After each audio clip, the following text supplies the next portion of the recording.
بسم اللہ الرحمن الرحیم۔ السلام علیکم۔ فرعون کی ہلاکت کے بعد بنی اسرائیل اس کے پنجے سے آزاد ہو کر سب ایمان لے آئے، اور حضرت موسیٰ علیہ السلام کو اللہ کا یہ حکم ہوا کہ وہ 40 راتوں کا کوہ طور پر آ کر اعتکاف کریں۔ اس کے بعد انہیں کتاب تورات دی جائے گی۔ چنانچہ حضرت موسیٰ علیہ السلام کوہ طور پر چلے گئے اور بنی اسرائیل کو اپنے بھائی حضرت ہارون علیہ السلام کے سپرد کر دیا۔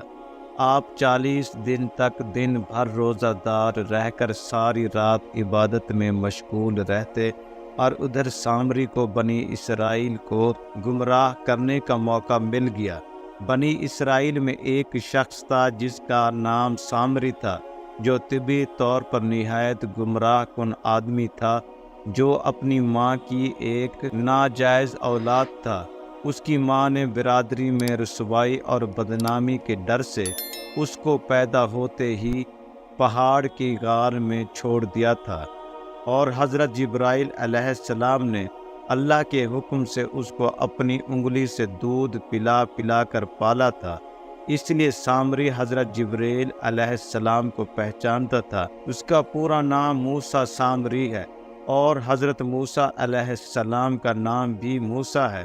موسیٰ سامری کو حضرت جبرائیل علیہ السلام نے پالا تھا، اور حضرت موسیٰ علیہ السلام کی پرورش فرعون کے گھر میں ہوئی تھی، مگر اللہ کی شان دیکھیے کہ فرعون کے گھر میں پرورش پانے والے حضرت موسیٰ علیہ السلام اللہ کے رسول ہوئے، اور حضرت جبرائیل علیہ السلام کا پالا ہوا سامری کافر ہوا، اور بنی اسرائیل کو گمراہ کر کے اس نے بچھڑے کی پوجا کرائی۔ اس بارے میں کسی عارف نے کیا ہی خوب کہا ہے، یعنی جب کوئی آدمی ازل ہی سے نیک بخت نہیں ہوتا تو وہ نامراد ہوتا ہے، اور اس کی پرورش کرنے والے کی کوشش بھی ناکام اور نامراد ہوتی ہے۔ جس طرح کہ موسیٰ سامری جو حضرت جبرائیل علیہ السلام کا پالا ہوا تھا وہ کافر ہوا، اور حضرت موسیٰ علیہ السلام جن کی پرورش فرعون کے گھر میں ہوئی وہ اللہ کے رسول ہوئے۔ اس کا راز یہی ہے کہ سامری ازلی شقی اور پیدائشی بدبخت تھا، اس لیے حضرت جبرائیل علیہ السلام کی تربیت اور پرورش نے بھی اس کو کوئی نفع نہ دیا، اور وہ کافر کا کافر ہی رہ گیا، جبکہ حضرت موسیٰ علیہ السلام چونکہ ازلی سعید اور نیک بخت تھے، اس لیے فرعون جیسے کافر کی پرورش سے بھی ان کو کوئی نقصان نہیں پہنچا۔ جن دنوں حضرت موسیٰ علیہ السلام کوہ طور پر اعتکاف کی حالت میں تھے تو سامری نے آپ کی غیر موجودگی کو غنیمت جانا، اور یہ فتنہ برپا کر دیا کہ اس نے بنی اسرائیل کے سونے چاندی کے زیورات کو مانگ کر پگھلایا، اور اس سے ایک بچھڑا بنایا، اور حضرت جبرائیل علیہ السلام کے گھوڑوں کے قدموں کی خاک جو اس کے پاس محفوظ تھی، اس نے وہ خاک بچھڑے کے منہ میں ڈال دی تو وہ بچھڑا بولنے لگ گیا۔ پھر سامری نے مجمع عام میں یہ تقریر شروع کر دی کہ اے بنی اسرائیل، حضرت موسیٰ علیہ السلام خدا سے باتیں کرنے کے لیے کوہ طور پر تشریف لے گئے ہیں، لیکن خدا تو ہم لوگوں کے پاس آ گیا ہے، اور بچھڑے کی طرف اشارہ کر کے بولا کہ یہی خدا ہے۔ سامری نے ایسی گمراہ کن تقریر کی کہ بنی اسرائیل کو بچھڑے کے خدا ہونے کا یقین آ گیا، اور وہ بچھڑے کو پوجنے لگے، اور 12,000 آدمیوں کے سوا ساری قوم نے چاندی سونے کے بچھڑے کو بولتا دیکھ کر اس کو خدا مان لیا، اور اس کے آگے سرب سجود ہو کر اس بچھڑے کو پوجنے لگے۔ چنانچہ اللہ تبارک و تعالیٰ کا ارشاد ہے کہ اور موسیٰ کے بعد اس کی قوم اپنے زیوروں سے ایک بچھڑا بنا بیٹھی ہے، بے جان کا دھڑ تھا، وہ گائے کی طرح آواز کرتا۔